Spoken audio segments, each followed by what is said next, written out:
Bem-vindos a mais um podcast Castelo de Areia. Eu sou a doutora Jéssica Pinha, pediatra. E eu sou a doutora Betina Moreira, também pediatra. E juntas construímos então esse podcast que constrói e reconstrói a saúde da criança. Já vamos lembrar de, ativa o sininho aqui, compartilha esse vídeo com o máximo de pessoas possíveis para que a informação consiga alcançar ainda mais famílias. Porque vocês sabem, né? Informação de qualidade liberta e gera cada vez mais bem-estar. E é isso mesmo. E falando em bem-estar, hoje o nosso tema é muito sensível e muito importante, porque fala sobre uma pandemia mundial. Nós vamos falar de obesidade infantil.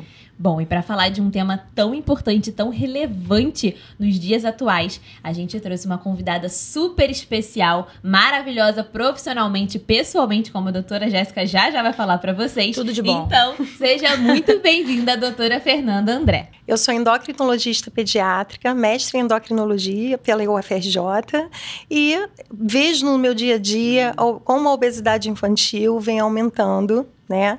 E como é desafiador para as famílias a prevenção, o tratamento e o estigma em torno da obesidade infantil também. Perfeito. Bom, e a gente trouxe até um dado aqui, gente, super relevante, que eu vou até ler aqui para vocês. Segundo a OMS, né, a Organização Mundial de Saúde, em 2020, cerca de 39 milhões de crianças menores de 5 anos estavam acima do peso. E uma grande parte delas aí representando a obesidade. E quando a gente olha para as crianças em idade escolar e adolescentes, esses números também são igualmente alarmantes. Então, como a doutora Jéssica falou, estamos vivendo uma pandemia dessa doença. E aí o que a gente vê, né, é o que a gente pode fazer, não é, Fernanda? O que a gente pode fazer? Sim. Porque se a gente continuar nessa progressão, um outro dado importante é que até 2030, 250 milhões de crianças vão ser obesas, e aí não dá. Sim. A OMS tem um atlas de obesidade infantil, com essa estimativa até 2030, em 191 países, e falando do nosso país, 7 milhões e meio de crianças entre 5 e 19 anos com obesidade. Desses 7 milhões e meio, 3 milhões entre 5 e 9 anos. Meu Deus. Então, isso é muito importante. Por quê? Porque junto com a obesidade vem o diabetes, a hipertensão, a doença cardiovascular. Uhum. Então, aquela história do vovô que ficou diabético, isso está acontecendo cada vez mais cedo. Uhum. O adulto jovem, o adolescente com diabetes tipo 2, o adulto jovem infartando. Então, é muito importante que a gente trabalhe a prevenção da obesidade infantil, que a gente trabalhe o tratamento, parar com o preconceito em torno do tratamento, né? Não é uma coisa estética, é uma questão de saúde, e que a gente vença também o estigma, o preconceito em torno da obesidade, né? Isso é importante, É parar né, de gente? achar... Antigamente, né, na época da Betina, mentira, a gente achava a criança gordinha saudável, né? Sim. E a gente ainda sim. acha isso, tá? É. Porque no meu consultório, não é incomum eu pegar crianças que vão pra puericultura. Ai, doutora, mas ela tá tão magrinha. Exato. Sim. E aí você Exato. coloca no gráfico, a criança tá normal. Isso. Fala, não, Sim. ela come bem, se alimenta Às bem. vezes até em seio materno, na exclusiva, as mães falam, nossa, mas meu bebê não é aquele bebê gordinho que eu o vejo, que tá acontecendo? né? Tá normal? Tá normal. E isso é muito preocupante, porque um fator de risco para a obesidade na vida adulta, por exemplo, aquela criança que foi pequena para a idade gestacional, né? Ela nasceu com uma determinada idade gestacional e ela teve um peso aquém para aquela idade ou um comprimento aquém para aquela idade. Essa criança, se ela fizer uma recuperação muito rápida de peso, isso é ruim, isso é um fator de risco para obesidade na vida adulta. Então, essa mãe tem que estar muito bem orientada, porque Isso. o que a angústia é? Não, ganhar peso, mas existe todo um acompanhamento no ganho de peso dessa Exato. criança de uma forma saudável, para que isso não vire um fator de risco lá na frente. E é importante a gente falar disso, assim, porque lembrar que a obesidade é uma doença crônica, né? Então precisa ter ali realmente inúmeros fatores multidisciplinares atuando junto Sim. no tratamento, na prevenção e no cuidado da obesidade. Eu vou até falar de uma história que a gente vivenciou juntas no Hospital Municipal Jesus, que era uma criancinha de 1 aninho e ela tinha um peso, assim, gente, não dá pra falar valores, né? Mas que tava muito acima do esperado pra idade dela. Porque o pessoal não era conhece assim, a criança. com 1 ano, ela tinha, tipo, 22 quilos. Era uma E coisa o que absurda. acontece é que você via na foto, nossa, que bebê gordinha, que fofa. Só que se chegava pra ver na prática, era uma criança que não tinha as atividades básicas diárias da vida. Então, era uma criança que não conseguia engatinhar, não conseguia andar. E pra ela, naquele momento, ou seja, ela não fazia nada do que era esperado, de fato, pra idade. Então, é uma coisa muito séria. Né? Não, e fora isso, são as comorbidades que a Fernanda já falou, né? Sim. Hipertensão, mobilidade. As consequências, né? Mobilidade, hábitos, né? Multifatorial, o psicológico dessa criança, como é que essa criança vai se inserir, né? Vai sofrer bullying. A gente tem que pensar em tanta coisa, não é, Fernanda? Muita coisa, inclusive na minha área da endocrinologia pediátrica, atrapalha a puberdade da criança, atrapalha o crescimento da criança, né? Então, assim, são realmente muitos fatores. É muito importante isso, né, que você comentou da várias disciplinas, porque realmente a obesidade, ela é multifatorial. Isso. Então, aquela ideia de que a pessoa é obesa porque ela não se esforça, porque ela quer, porque não né? fecha A gente boca, precisa, né? Não tem isso. a gente precisa tirar isso da cabeça das pessoas e, às vezes, até de alguns profissionais também, né? Até a gente tem que levar um entendimento que a obesidade tem fatores genéticos envolvidos, a obesidade tem fatores endocrinológicos, você é mais raro, mas existem doenças hormonais genéticas que também. podem contribuir para a obesidade, um hipotiroidismo, um excesso de corticoide, uma deficiência de hormônios de crescimento, pode contribuir.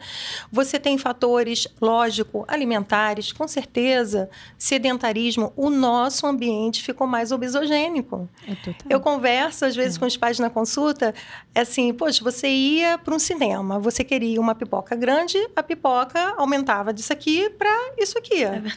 Hoje, você vai ao cinema, um balde, né? E se você pagar um pouquinho de diferença, o balde aumenta e ganha um refil. Então, É o eu super falo size, que a é o gente... super size. Você quer mais? Quer mais R$5? Ah, vou dar. Mas a gente tem... É nadar contra a maré. É falar, não, é aqui. Ah, mas vai ser um pouco... Vale mais a pena dar mais algum Nossa, real? Isso é muito. Não vale mais a pena. Porque senão eu vou comer mais, meu filho vai comer mais. Então, a gente vai até aqui. Né? Então, é esse o trabalho, né? Nadar contra a maré. Fê, perfeito aí a colocação. E eu acho que até também essa cultura muito até dos Estados Unidos, né? Cada vez mais enraizado com isso, né? Do tamanho, da proporção. Enfim, é uma coisa que eu acho que merece muito cuidado. E falando, então, dentro desse assunto, dentro desse tema, o que você acha que a gente pode falar para as famílias em relação à prevenção dessa doença? A prevenção começa desde o planejamento de você ser mãe. Né? Então, a gente sabe que as mães que engordaram muito na gestação, isso é um fator de risco para a obesidade na criança.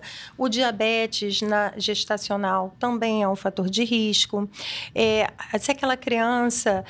como é que foi a introdução alimentar? O leite materno é protetor para a obesidade infantil, o aleitamento materno, a introdução alimentar muito importante, né? Evitar doces, ultraprocessados antes dos 2 anos, né?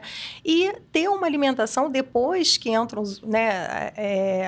Que a criança conhece, né? Os outros alimentos ultraprocessados, foi na festinha, descobriu o brigadeiro, né? Descobriu um refrigerante. Gente, isso não pode ser parte do dia a dia da criança. Só que não é a criança que vai ao mercado. Então, cara, eu falo isso é muito importante. É a família. A família tem que ter um hábito alimentar saudável. Porque o exemplo arrasta. Não adianta você falar para o seu filho, coma fruta, come verdura, come legumes. Você não come nada. Você come biscoito. Exatamente. Nossa, verdade. seu café da manhã tem que ser mais saudável. E você não tem um café da manhã saudável, né? Então, é importante o filho que vê que os pais se exercitam. Né? A família que prioriza a atividade física vai ser uma família que vai buscar no fim de semana jogar uma bola, andar de bicicleta, brincar, ir pra praia, brincar livre, vai né? ter uma oportunidade, vai querer fazer algo ao ar livre. Então, eu acho que vida ativa, equilíbrio, né? Eu não gosto de rigidez assim com criança. Criança, eu tenho filho, né? Gosta de um sorvetinho, quer um chocolate, né? Desde Tudo que não bem. seja uma rotina. Não pode ser uma rotina. Ela não pode Sim. todo dia Não sair da pode. escola e comer uma pipoca doce, Não por dá. exemplo, cheia de leite condensado. Não dá. Isso acontece, vocês sabem Exato. disso, né? E também, assim, lembrar que desde os bebezinhos, né, Fê? Eles têm que fazer uma atividade todos os dias, né? Todos Todos os os dias. bebês têm uma atividade diária, né? Então não adianta só deixar a criança Sim. largada lá também, deitada, que isso não tá gastando ali o Não tá basal gastando. dela, né? E aí é isso aí, né, Fernanda? A gente tem que focar realmente no estilo de vida. Medicina Sim. do estilo de vida, a pediatria também faz parte disso, né? Sim. Focar em uma rotina saudável, hábitos saudáveis. E é por isso que eu falo no consultório. A gente tem que engessar um pouquinho a rotina das crianças, não ficar abrindo muito para poder, quando permitir, essa criança também ter um certo limite, né? Com certeza. E a gente tem que lembrar que a gente está na era da tela. E quando ela Isso é falou ali que importantíssimo. até o bebê, né, precisa se movimentar, é muito triste quando você vê um bebê, assim, na tela, parado, na tela, Total, Fê. né? O bebê não se Para movimenta. comer, as crianças colocam a Né? criança olhando a tela. Não, mas é assim ela Na come mais tela. fácil. A criança fica ali comendo. Teve uma vez que eu passei pelo parquinho, as crianças estavam sentadas No na tablet. tela. É, No sim. tablet. Eu falei assim, Exato. meu Deus do céu, essa criança tinha que estar no balanço, Na areia ali, pegando brincando Os na pais areia. precisam ter essa pegando uma lombriga, consciência. Mas a gente também precisa ser exemplo. Exato, Aí, com certeza. a gente precisa ser exemplo porque trabalhamos muito e muitas coisas resolvemos no celular, né? Eu acho que isso em várias profissões. Na frente dos filhos, E a né? gente tem que se policiar para respeitar e para ser exemplo. Porque se a gente pede, como é que a gente leva o celular para a mesa? Se a gente Isso é diz para verdade. eles que eles não podem, né, usar o celular enquanto eles estão comendo. Não posso levar o celular para a Sermos mesa junto com a minha exemplos, né? família. Com certeza. Né? Fê, vamos então desmistificar aqui um pouquinho da essa parte obesidade infantil. é uma das partes que eu mais gosto do A podcast. gente vai te fazer algumas perguntas e aí você vai falando Certo. verdade Isso, ou mito verdade ou e mito, fala um pouquinho sobre. Isso. Bom, obesidade infantil é apenas uma questão estética? Verdade ou mito? Mito. Mito. Por favor, a obesidade infantil é uma doença crônica que vem aumentando o risco de outras doenças não transmissíveis, como diabetes, como hipertensão, como doença cardiovascular. Atrapalha o crescimento da criança, pode fazer avanço da idade óssea, atrapalha a puberdade da criança, pode contribuir para uma puberdade antecipada ou acelerada. Aumenta o risco de ovário policístico, em meninas e em adolescentes, né? Doença gordurosa no fígado. Ah, sim. Criança A gente já nova tem com criança esteatose com hepática. Problemas no sono, né? Apneia, Problemas obstrução. do sono, apneia, atrapalha o colégio, Exato. né? Aí é uma bola Nossa, de olha neve, só né? quanta Olha coisa, né? Uma quanta coisa. cascata, né? E fora o emocional, né? O Importante. bullying que a criança sofre, muito associado à depressão, ansiedade. Então, assim, isso tem que parar de ser encarado como uma questão estética. Perfeito. Certíssimo. E você acredita, então, que a obesidade infantil é um reflexo da nossa sociedade atual, né? Com certeza. É um reflexo da nossa sociedade. Eu acho que, às vezes, as pessoas me mostram as fotos. Olha, mas eu era magro. Eu não consigo entender que meu filho hoje, né, tá acima do peso. Mas, assim, nós éramos...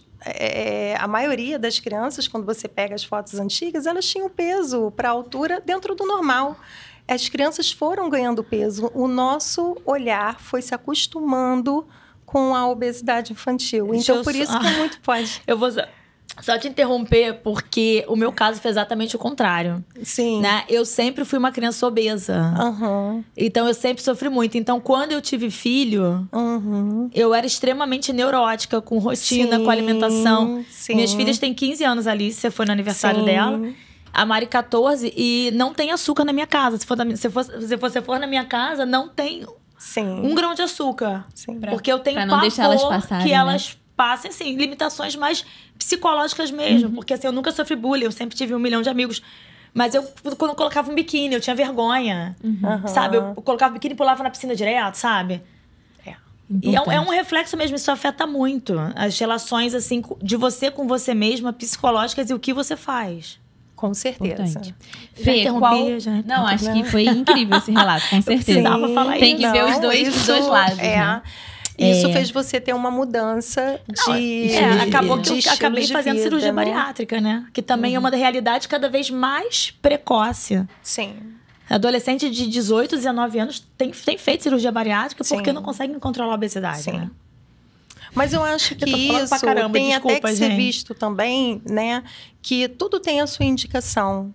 Isso que é o mais importante. Isso que é o mais importante. Ter um acompanhamento médico. Ter um acompanhamento, de acordo. perder o medo do tratamento medicamentoso, se houve ciência, respaldo de segurança, de resposta para aquele tratamento.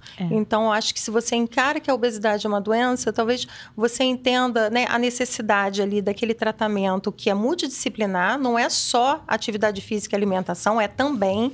Muitas vezes aquela criança tem questões psiquiátricas, neurológicas, faz uso de alguma medicação que contribui para o aumento de peso, e muitas vezes essa criança vai se beneficiar de um tratamento medicamentoso bem orientado e bem conduzido. Verdade, perder o medo disso, né? Encarar a obesidade como uma doença e que algumas vezes vai ser necessário um tratamento medicamentoso junto, Então, a gente tá quebrando mais um mito aqui, que a gente pode fazer medicação quando tem indicação, obviamente, né? Validado com evidência científica. Com evidência científica. Fê, a gente tá chegando aqui já mais pro final do nosso podcast. E a gente sempre separa aqui nessa hora umas perguntinhas dos nossos seguidores, tá? Que a gente abre na caixinha ao longo da semana. Vamos lá. Então, eu vou começar aqui com a primeira, Jessi. A primeira pergunta vem da Maria Clara, lá de São Paulo. Ela perguntou o seguinte: o que fazer quando meu filho já está acima do peso e eu não consigo mudar a alimentação dele? Ele é resistente a comer alimentos saudáveis e eu estou desesperada. Eu entendo perfeitamente essa frustração. A resistência é muito comum, principalmente quando a criança já tinha um determinado hábito.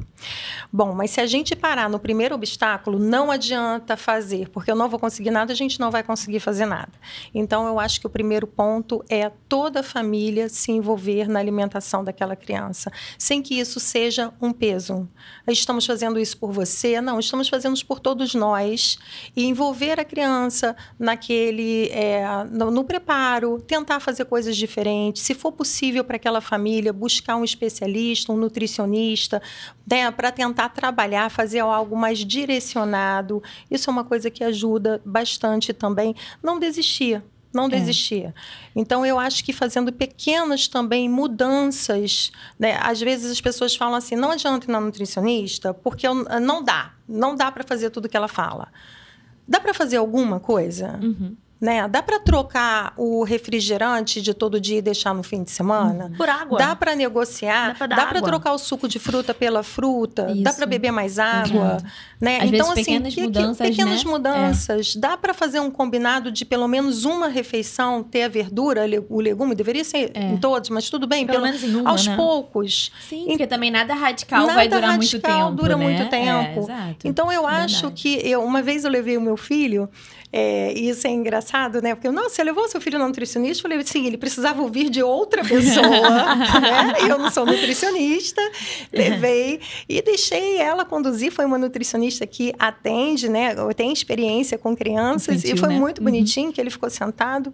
Ele chegou para ela e falou assim, mas é porque eu não estava muito aborrecido. E não queria que você tirasse o meu misto. Ela, não, mas eu não vou tirar seu misto. Será que a gente pode combinar? E ele fez vários combinados com ela. Legal. E negociava e falava isso aqui não, isso aqui sim. Adorei. E assim, Fernanda, e aí? Você conseguiu fazer 100%? Eu consegui botar 2 colheres de chia na crepioca? Não, mas eu ponho uma, ele nem sente. Entendeu? A outra eu ponho outra refeição. E aí, entendeu? Eu acho que essa dica é incrível. Eu sempre falo para meus pacientes também. Tentar englobar a criança desde lá do mercado. Vamos no mercado, vamos escolher as frutinhas, vamos escolher. Aí na cozinha, vamos fazer uma. Aí eu falo, uma panqueca aqui do Hulk. Aí bota ali uma couve, um espinafre junto ali na panqueca. Aí vai ficar igual o Hulk. Tentar fazer uma coisa mais lúdica, às vezes, né? Pra dar mais certo. Exatamente, envolver a refeição em família, que é uma coisa que a gente perde por causa do corre-corre do dia, mas se a gente conseguir, pelo menos algum dia da semana, uma refeição em família. Isso é muito bom, eu acho que isso é bom não só para a questão alimentar, mas para o ouvir, né? Como é que foi seu dia, para ser aquele momento assim, sem tela, e ali todo mundo na mesa, eu acho que é. Eu só te falar um adendo dessa refeição em família. Quando eu faço refeições em família lá em casa, vamos todo mundo sentar, tá? A gente coloca os celulares. Ai, não, mamãe, você já vai querer começar a conversar, discutir as coisas da semana inteira que você não fala. Tipo DR de família. Vou botar tudo naquela hora. Ai, não, meu Deus do céu, agora vai vir DR de família. Mais uma perguntinha pra gente finalizar aqui. A segunda perguntinha é do João, do Rio de Janeiro. Meu filho tem 10 anos e está com sobrepeso, mas ele é muito ativo, joga futebol, pratica natação, mesmo assim o peso continua aumentando. Como eu posso ajudá-lo? Eu acho que o seu filho precisa de uma avaliação, porque como a gente conversou aqui, tem várias causas de obesidade, né? Na verdade, ela é multifatorial. Sim. Então, você não tem uma, né? Não tem uma só. Às vezes, o mesmo indivíduo tem ali 3, 4 fatores contribuindo. Então, por mais que ele seja muito ativo, como é que é a alimentação da criança? Né? Como é que é a família? Tem casos de obesidade na família? Às vezes, aquela criança tem uma questão genética associada. Vocês falaram de uma criança com 1 ano de idade com obesidade. Crianças com menos de 5 anos com obesidade, a gente tem que buscar alteração genética, doença genética, tá? Sempre. Então, esse é um outro olhar, né? Se essa criança está usando algum tratamento medicamentoso que pode estar aumentando o peso, será que ela tem alguma questão hormonal também, né? Então, questões emocionais, ansiedade, depressão, tudo isso a criança pode acabar descontando na comida. Crianças com déficit de atenção e hiperatividade, que você começa a tratar o déficit de atenção e hiperatividade, o neuro começa e aí você vê um reflexo de melhora na relação da criança com a comida. E ele começa a ganhar Então, peso. assim, quanta coisa além dessa atividade física existe. Exato. Então, essa criança precisa fazer uma avaliação completa. Perfeito. Bom, e eu vou fazer aqui a última pergunta, então, lá da Maria Antônia, de Duque de Caxias. A obesidade infantil pode prejudicar o desempenho do meu filho na escola? Pode sim, porque a obesidade infantil, ela aumenta, é um fator de risco para a apneia do sono. Então, essa criança pode acordar cansada, isso atrapalhar a concentração dessa criança, né? O próprio bullying, né? As questões emocionais em torno disso que podem acabar comprometendo o rendimento escolar da criança. Perfeito. E aí, agora a gente está chegando, infelizmente. Ah, que pena. Papo maravilhoso, porque é uma coisa tão comum, assim, nos dias de hoje, E você quer ficar perguntando, né, sem parar, mas a gente está chegando no final do nosso episódio, Fê. E aí, a gente sempre deixa... Mostra pra ela, Betina. Uma lição. Tá. Uma lição, o que você quiser, um conselho, né? Uma dica. Ou uma frase de impacto, né? No nosso baldinho para construir, reconstruir, desconstruir e ajudar as crianças a terem uma infância muito mais saudável. Vamos ver o que a Fernanda vai escrever. Vamos lá, Fê. Aponta ali pra câmera. Pega esses dois aí e aponta ali, Fê. Lê um, depois lê o outro e fala o que você falou pra gente. Mostra aí. Aqui. A saúde dos nossos filhos depende de pequenas escolhas no nosso dia a dia. Nós construímos essa saúde. Então, que a gente possa valorizar a cada dia o equilíbrio, o movimento e a saúde mental das nossas crianças para elas crescerem num ambiente saudável. Perfeita! Muito perfeita, você, maravilhosa. Arrasou. Foi a frase mais, assim... Foi de impacto, né? Foi um texto, né? Eu tô impactada, Fernanda, literalmente. Fê, deposita aí, então. Tá aqui. Ó, foi um prazer enorme ter você aqui com a gente. E agora, no final, a gente vai deixar o nosso arroba doutora Betina Moreira Costa. Doutora Jéssica Pinha. Espaço Vida 3 _ E... doutora Fernanda André. Perfeita. Gente, foi um prazer estar aqui com vocês. Lembrem de acionar aqui o sininho e compartilhar o vídeo com outras famílias. Até a próxima. Beijo. Beijos.